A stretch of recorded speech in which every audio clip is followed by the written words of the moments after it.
બિહારની અંદર એનડીએની સરકાર બની રહી છે. એના માટે હું માનનીય પ્રધાનમંત્રી શ્રી નરેન્દ્ર મોદી સાહેબને, શ્રી નીતિશ કુમારજીને, શ્રી અમિતભાઈ શાહ સાહેબને અને જે પણ કાર્યકર્તાઓ ત્યાં મહેનત કરી છે અને મતદાતાઓને ખૂબ ખૂબ અભિનંદન આપું છું. બિહારના ઇલેક્શનની અંદર ગુજરાતનો પણ ખૂબ મહત્વનો ભાગ રહ્યો છે.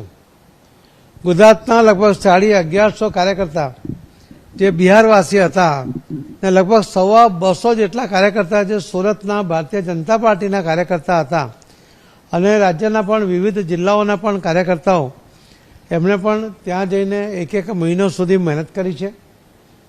પહેલીવાર ઓલપાડ વિધાનસભા, 84 વિધાનસભા, મજૂરા વિધાનસભા, કચ્છ, બરોડા, કર્ણાટક આ બધી જ વિધાનસભામાંથી જે ત્યાં અહીં દરેક વિધાનસભાની અંદર બિહારવાસીઓ 2000, 3000, 4000 એવી સંખ્યાઓમાં ભેગા થયા અને મેં વર્ચ્યુઅલ મિટિંગ બિહારથી કરી અને એમને વિનંતી કરી હતી કે તમે તમારા મિત્રો, સગા, ઓળખીતા, વેપારીઓ દરેકને તમે વિનંતી કરો કે એનડીએના ઉમેદવારને તમે મતદાન એને કરીને જીતાડો.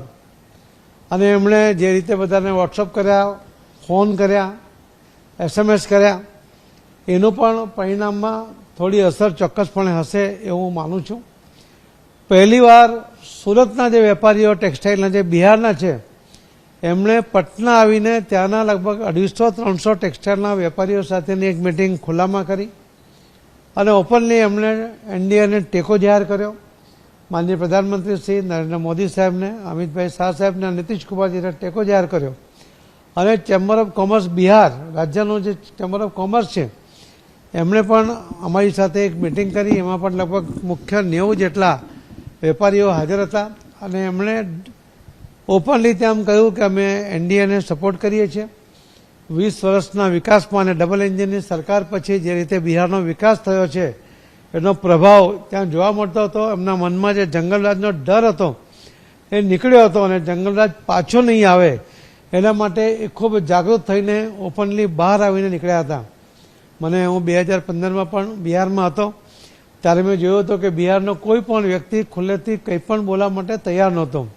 પણ આ વખતે બધા જ પોતાનો મત ખુલ્લા મનથી મૂકતા હતા, સ્પષ્ટપણે મૂકતા હતા અને એટલે જ દેખાતું હતું કે 160+ સીટો એનડીએની આવશે એ નક્કી હતું અને ખૂબ સારી બહુમતી સાથે આ સરકાર બનશે.